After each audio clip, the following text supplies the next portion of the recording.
English medium page number 27 and Assamese medium page number 33. Everything in the universe is uniform and accordance to the nature. Anything happened in the past and it's happening at present have the chances to happening the same in the future also. तो यहाँ पर क्या बोला गया है कि uniform के accordance जो पास्ट में हुआ था वही प्रेजेंट में भी हो रहा है और जो प्रेजेंट में हो रहा है वो पास्ट फ्यूचर में भी होने का चांस रहता है. In the past the sun rise in the east.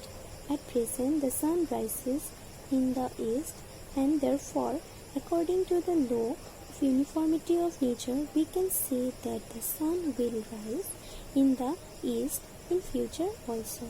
तो क्या बोला गया है कि यूनिफॉर्मिटी ऑफ नेचर के अकॉर्डिंग्स क्या हुआ है, सन पहले भी मतलब पास्ट में भी ईस्ट से ही राइज होता था और प्रेजेंट में भी ईस्ट पे ही राइज होता है और फ्यूचर में भी ईस्ट पे ही राइज होगा, है ना.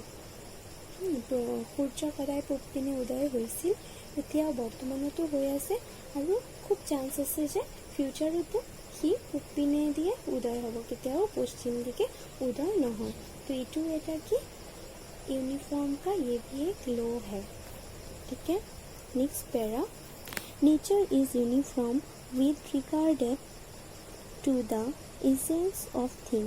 All the things of a class possess certain essential qualities and these essential qualities are present in all the things of a class. But the accidental or superficial qualities are not equally present in all the things of a class. तो यहाँ पर बोला कि जो certain essential qualities होता है वो हमेशा ही जैसे एक क्लास में समझ लो कि क्वालिटीज़ हमेशा एक रहता है. हाँ, कभी कभार क्या होता है एक्सीडेंटली क्या होता है कि सुपरफिशियल और एक्सीडेंटल जो क्वालिटीज़ होता है वो सबका सेम नहीं होता है, लेकिन जो एसेंशियल क्वालिटी है ना, मतलब वो हमेशा ही सबके अंदर रहता है. माने কিছু কিছু ক্ষেত্ৰত আমাৰ কি হয়, আমাৰ প্ৰকৃত গুণটো সমান থাকে. আমাৰ সকলো মানুহৰ মাজত এটা প্ৰকৃত গুণ থাকেতো, সেই গুণটো হয়তো সকলোৰে সেম আছে, কিন্তু আমাৰ কিছু কিছু মৌলিক গুণৰ গৌণ গুণৰ কিছু পৰিৱৰ্তন হৈ যায়, কিন্তু আমাৰ মৌলিক গুণ যেটো আছে সেইটো সদায় একে থাকে.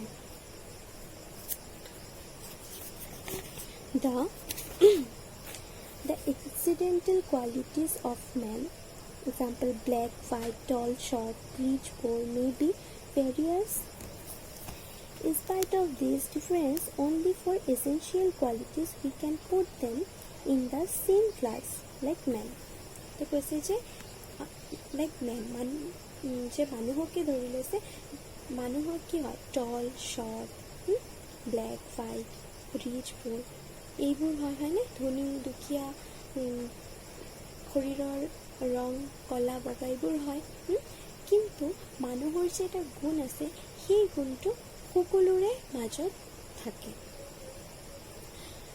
ठीक है. जो सुपरफिशियल हमारा क्वालिटीज़ है वो चेंज हो सकता है, लेकिन जो एसेंशियल क्वालिटीज़ है वो कभी भी चेंज नहीं हो सकता. जैसे कि मैन का जो एसेंशियल क्वालिटीज़ है वो है रैशनलिटी, बुद्धि वृत्ति संपन्न जीव. ठीक है सर.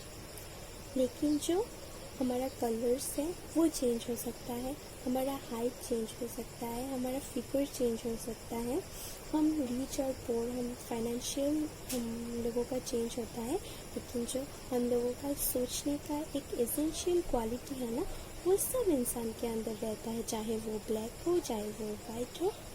तो ठीक है ये सब. तो ऐसे ही नेचर का भी जो एक कॉज रहता है या फिर एक सर्कमस्टेंस पे वो जो काम करता है वो हमेशा ही करेगा, लेकिन उसका शायद देखने का या फिर हम लोग जो देखते हैं वो कभी कभार चेंज हो जाता है।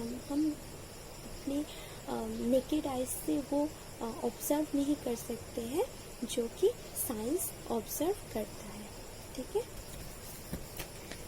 Next point, uniformity of coexistence and uniformity of succession are the two forms of uniformity of nature. Uniformity of nature का दो क्या है काइंड्स है, वो क्या क्या है कि uniformity of coexistence and uniformity of succession।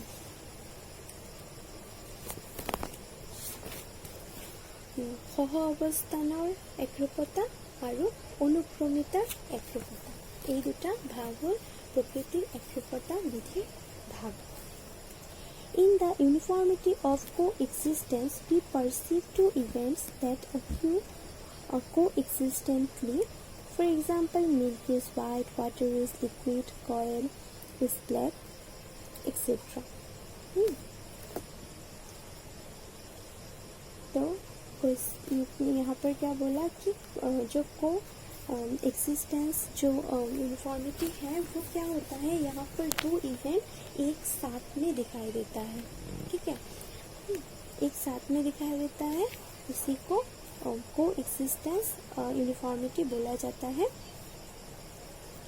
সহ অৱস্থানৰ একৰূপতা বুলি ইয়াক কোৱা হয়, যেটো হ'ল একৰূপতাৰ দুটা ঘটনা একেলগে প্ৰত্যক্ষ কৰা হয়। উদাহৰণস্বৰূপে গাখীৰ বগা, পানী পনীয়া, কয়লা কলা, এইবোৰ য'ত মানে দুটা घटना एकेलगे देखा दी। जैसे कि हम मिल्क जब देखते हैं, मिल्क बोलने के साथ साथ ही हमारे माइंड पे क्या आता है, वाइट कलर ही आता है उसका, है ना।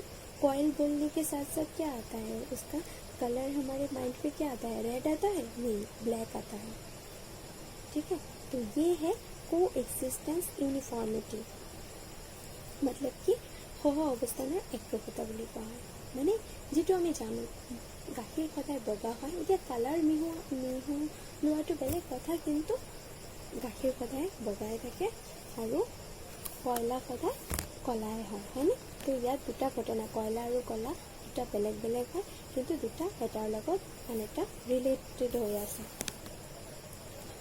तो ये है coexistence uniformity. Again, in the uniformity of succession, we perceive two events that occur successively. For example, day follows night and night follows day. यहाँ पर क्या होता है, दो इवेंट, यहाँ पर भी दो इवेंट रहता है, लेकिन वो एक के बाद एक आता है, मतलब एक के साथ एक, मतलब एक साथ नहीं होता, एक आता है उसके बाद ही एक आता है। तो অনুক্ৰমিতাৰ একৰূপতাটো হ'ল য'ত দুটা ঘটনা আগ পিছাকৈ আহে বা আগ পিছাকৈ দেখা পাওঁ, তাকে কি বুলি কোৱা হয়, অনুক্ৰমিতাৰ একৰূপতা বুলি কোৱা হয়। जैसे कि डे के बाद नाइट आता है, अगेन नाइट के बाद डे आता है, ये है यूनिफॉर्मिटी ऑफ सक्सेशन। ठीक है, क्लियर हुआ इतना तक। फिर बोला गया है कि तो nature has uniformity in all respects, yet sometimes it appears that nature is not at all uniform. She is whimsical rather than regular. She is multiform rather than uniform. तो यहाँ पर क्या बोला कि यूनिफॉर्मिटी होता है, मतलब कभी कभार यूनिफॉर्मिटी पे क्या होता है, यूनिफॉर्मिटी ऑफ नेचर पे क्या होता है, कभी कभार ये हमें एक जैसा दिखाई नहीं देता।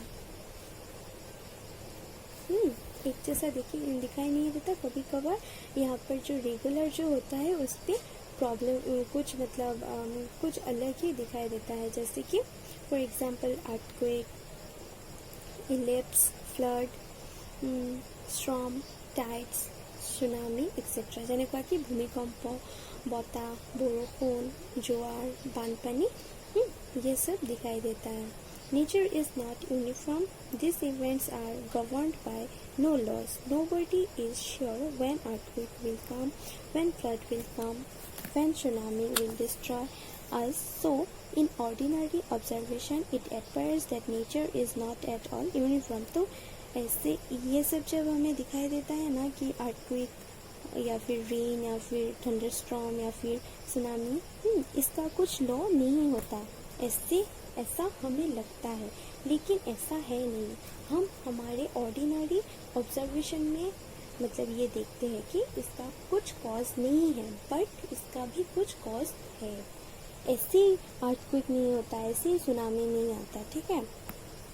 But after thinking deeply it proves that any event in the universe is not accidental। देखा यहाँ पर बोला कि लेकिन अगर हम अच्छे से इसको सोचते हैं या फिर ऑब्जर्व करते हैं तभी हमें पता चलता है कि यहाँ पर यूनिवर्स पे कुछ भी एक्सीडेंटल नहीं होता।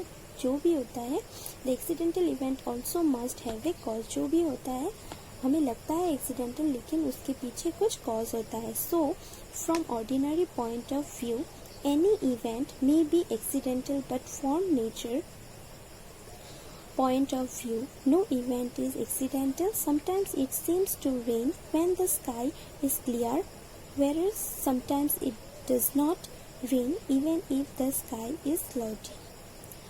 But the universe and its laws are the only cause for the appearance of these types of accidental circumstances। कि हर मतलब इवेंट का ही कुछ कॉज रहता है। हमको लगता है कि वो एक्सीडेंटल है, लेकिन वो एक्सीडेंटल होता नहीं है। ऐसा भी होता है कि कभी कभार स्काई पे कुछ मतलब क्लियर रहता है स्काई, लेकिन रेन हो जाता है ना, बारिश होता है। लेकिन कभी ऐसा भी होता है कि आसमान पे कुछ क्लाउड्स नहीं रहता है, लेकिन बारिश होता है, और कभी कभार क्लाउड्स रहने के बाद भी बारिश नहीं होता है। तो ये भी जो है ये भी कुछ सर्कमस्टेंस के वजह से ही होता है, इसके पीछे भी कुछ कॉज रहता है, कुछ एक्सीडेंटल होता नहीं है। ঠিক আছে, কোনো মানে সকলো সুনামি যে হয় বা ভূমিকম্প বা এইবোৰ যে হয়, এই সকলোবোৰৰ পিছত এটা কাৰণ থাকে। কাৰণ নোহোৱাকৈ কোনো কাৰ্য হ'ব নোৱাৰে। আমি মানে আমাৰ চকুৰে, আমাৰ চাক্ষুষ চকুৰে আমি দেখোঁ যে এইবোৰ হয়তো কিবা তোমাৰ কোনো কাৰণ অবিহনে হৈ আছে, কিন্তু একচুৱেলি কোনো কাৰণ অবিহনে নহয়। এইবোৰৰ পিছতো কোনো কাৰণ থাকে, যিটো চায়েন্সে কিবা এক্সপেৰিমেণ্ট কৰিখিনি ওলাব পাৰে, কিন্তু আমাৰ চকুৰ দ্বাৰা সেইটো চোৱাটো সম্ভৱ নহয়। ঠিক আছে, ইমানখিনিয়ে জানিলে হ'ব ইয়াৰ